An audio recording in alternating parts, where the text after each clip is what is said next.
మేము కష్టపడి కంపెనీకి వర్క్ చేస్తుంటే మీరు క్లయింట్స్తో చెక్కేద్దామని ప్లాన్ చేశారుగా. ఏం మాట్లాడుతున్నావు సోనాలి? నేను వెళ్ళిపోవడమా? ఎవరన్నారు? అయినా ఒకటి చెప్పాల్సిన అవసరం లేదు. కంపెనీ అన్నాక ఇలాంటి విషయాలు తెలుస్తూ ఉంటాయి. నువ్వేమని అనుకో సోనాలి, నేనైతే కాదు. క్లయింట్స్తో నేనైతే మాట్లాడలేదు. అయినా నేను ఎందుకు మాట్లాడతా? నాకేం అవసరం క్లయింట్స్తో మాట్లాడడానికి? అయినా నువ్వు నన్ను ఎందుకు ఎంక్వైరీ చేస్తున్నావు? It's my job. తెలుసులే నీ జాబ్ ఏంటో. నెక్స్ట్ మేనేజర్ అయిపోదామనే కదా నా మీద ఏదో ఒకటి చెప్పి.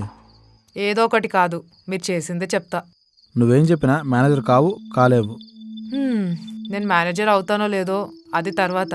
ఫస్ట్ మీరు ఉంటారో లేదో తెలుసుకోండి మీ పోస్ట్లో. All the best Sonali. All the best to you sir.